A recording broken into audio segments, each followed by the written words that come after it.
जय माँ बगलामुखी, जय माँ पीताम्बरा। आशा करती हूँ कि आपको हमारी सारी वीडियोज़ जो हैं वो पसंद आ रही होंगी, क्योंकि हम आपको वीडियोज़ में बहुत सारी अलग-अलग तरीके की साधनाएँ जो हैं वो सिखा रहे हैं। अगर आप ये साधनाएँ सही तरीके से अपने जीवन में उतार लोगे, तो माँ बगलामुखी कृपा आपको निश्चित रूप से मिलने वाली है। तो इसीलिए कोई भी वीडियो को आप मिस मत कीजिए। सब्सक्राइब नहीं किया है तो फटाफट सब्सक्राइब कर लो और नोटिफ़िकेशन के लिए प्लीज़ जो बेल आइकन है उस पे भी प्रेस कर दो, सो दैट कि कोई भी साधना आपसे मिस जो है वो ना हो। ठीक है? चलिए आज की वीडियो शुरू करते हैं और आज हम चर्चा करेंगे एक ऐसी साधना जो गहन, शांत और बहुत ही असीम है। और उस साधना का क्या नाम है? शून्य साधना, यानी कि वॉइड मेडिटेशन। मैं माँ बगलामुखी की साधक हूँ और जो भी मैं आपको बताती हूँ वो मेरी माँ के आदेश से बताती हूँ और अपने अनुभव के आधार पे भी बताती हूँ। इसीलिए मैं हमेशा बोलती हूँ कि अगर आप विश्वास करते हैं तो इसे श्रद्धा, अनुशासन और गुरु मार्गदर्शन के साथ अपना लीजिए। अगर आपका माँ पे विश्वास नहीं है, हम पे विश्वास नहीं है, तो ये वीडियो आपके लिए नहीं है। आप बेशक से इसको मत सुनिए। ठीक है? लेकिन अगर आप सुन रहे हैं तो श्रद्धा और अनुशासन दोनों अनिवार्य हैं। ठीक है? अब बात करते हैं शून्य साधना की। तो शून्य साधना आखिर क्या है? तो अगर मैं आपको सरल भाषा में समझाऊं, तो शून्य साधना वो अवस्था है जहां मन, भाव और इच्छाएं आपकी शांत हो जाती हैं। एक ऐसा अलग सा खालीपन जहां सिर्फ शुद्धता और आपकी चेतना, सिर्फ यही रहता है। यानी कि देखा जाए तो शुद्ध चेतना का खाली वास होता है और कुछ नहीं होता। तंत्र में यही शून्य ब्रह्मा का स्वरूप माना गया है, जहां से सारा जन्म और सारा लय दोनों ही उत्पन्न होते हैं। जब इस शून्य में माँ बगलामुखी का तत्व प्रवेश करता है, तो साधना स्तंभन यानी कि रोकने या स्थिर करने की शक्ति की जो शक्ति है वो और भी ज्यादा गहरी हो जाती है। बाहरी विघ्न जो है वो ठहर जाते हैं और आंतरिक अशांति वो बिल्कुल ही नष्ट हो जाती है। अब बात करते हैं कि माँ बगलामुखी के तत्व की। शून्य साधना में ये क्यों खास है आखिर? माँ बगलामुखी का मेज मंत्र जो है वो है ह्लीम, जो शून्य में भी अपनी शक्ति को बनाए रखता है। पीला रंग सूर्य जैसी चेतना देता है, जो शून्य की शांति को ऊर्जावान बनाता है। स्तंभन शक्ति मन, क्रिया और वाणी की गति को रोककर साधक को शून्य में स्थिर करा देता है। शून्य साधना, ये 3 स्तर जहां बगलामुखी माँ काम करती हैं वो कौन से हैं? आपका सबसे पहले आ गया मन, यानी कि आपका माइंड, विचारों की गति को रोकना, यानी कि मस्तिष्क का शांत होना। अब मन में कितने सारे विचार होते हैं हमारे, जैसे हम मेडिटेट करना शुरू होते हैं तो उनको, विचारों को रोक देना। दूसरा है ऊर्जा यानी कि एनर्जी, कुंडलनी और प्राण ऊर्जा को केंद्रित करना। तीसरा है आपकी चेतना यानी कि कॉन्शियसनेस, चेतना को शुद्ध शून्य में विलीन कराना।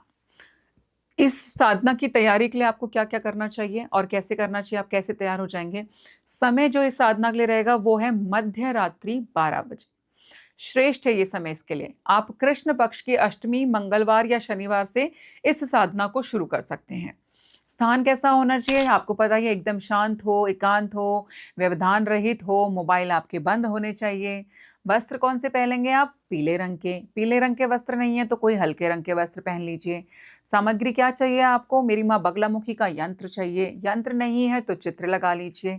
हल्दी की माला का प्रयोग करना है आपको। पीले फूल चढ़ाने हैं, घी का दीपक जलाना है, पीले चावल चढ़ाने हैं माँ को और पीली ही मिठाई माँ को ऑफर करनी है।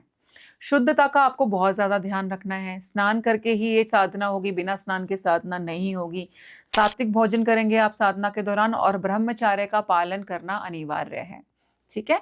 अब आपको विधि बताते हैं शून्य साधना की कि भई कैसे आप कर सकते हैं उसको, कैसे आसान सी साधना भी इतनी प्रभावी हो जाएगी। आरंभ करेंगे सबसे पहले अपने मन को स्थिर करना, है ना? आप बैठ जाइए अपनी पोज़ीशन में, मन को स्थिर कीजिए। 1-2 मिनट तक जो है हल्की प्रार्थना के साथ शुरुआत कीजिए कि हे माँ, मेरे मन को शून्य की ओर ले चलो। ठीक है? मेरी साधना में आप मेरी मदद करो, इसमें मेरे को सफलता की प्राप्ति कराओ। ऐसे आपने अपने मन में जो है प्रार्थना करनी है और अपनी साँसें जो है धीरे-धीरे आपकी गहरी होती चली जाएँगी। फिर आसन और दीक्षा का स्मरण कीजिए, यानी कि आप जिस आसन के ऊपर बैठे हैं वो आरामदायक हो, आपकी पीठ जो है वो बिल्कुल सीधी होनी चाहिए। अगर गुरु ने दीक्षा दी है तो दीक्षित मंत्र का संकल्प अपने मन में लेना है, गुरु को प्रणाम करना है, ठीक है? फिर आपने संकल्प लेना है और अपने समर्पण के बारे में भी सोचना है। अपने उद्देश्य को का जो संकल्प है वो बिल्कुल साफ-साफ अपने मन में ले लीजिए। जैसे उदाहरण के लिए कि भई मेरा क्या उद्देश्य है ये साधना करने का? मैं आत्म साक्षात्कार चाहता हूँ, मैं अपनी किसी बाधा का निवारण करना चाहता हूँ, मैं किसी केस में विजय पाना चाहता हूँ, तो अपना उद्देश्य भी जो है वो बिल्कुल क्लियर करें। और मन में कहें कि माँ मैं अपनी चेतना शून्य कर आपकी शक्ति से जोड़ना चाहता हूँ, ठीक है? या फिर उसको आपकी शक्ति के साथ जोड़ती हूँ। शून्य का अनुभव, विचार आते हैं देखिए, है ना? पर उनसे आपने उलझना नहीं है। विचार तो आएगा, इतना सब कुछ हमारी ज़िंदगी में चल रहा होता है, जैसे ही आँखें बंद करोगे वैसे ही आ जाएँगे। पर उनको आने दीजिए, विचारों को आप एकदम से नहीं रोक पाएँगे, पर आपको बस उसमें उलझ कर के नहीं रह जाने देना। विचार आया और उसको गुज़रने दो, निकल गया, ठीक है? धीरे-धीरे मन में सभी विचारों को आप अपने खाली करते जाइए। ठीक है? समापन कैसे करेंगे आप? हवन और समर्पण। जब समाप्ति के बाद में जो है आपने हवन करना है, हल्दी, घी और पीले फूल की आहुति देनी है। मन में ज़रूर आपने हर मंत्र के बाद स्वाहा का उच्चारण मन-मन में ज़रूर करना है। साधना समर्पित करते हुए आभार व्यक्त करिए, ठीक है? फिर उसके बाद अपने मौन को जो है आप ओपन कर सकते हैं। धीरे-धीरे मौन को जो है खोल लीजिए। पहले माँ का नाम बोलिए, फिर सामान्य वाणी के अंदर लौटिए, अच्छे-अच्छे शब्द बोलिए, सकारात्मक शब्द बोलिए। 5-10 मिनट तक आराम से शांत होकर के ही बैठे रहिए।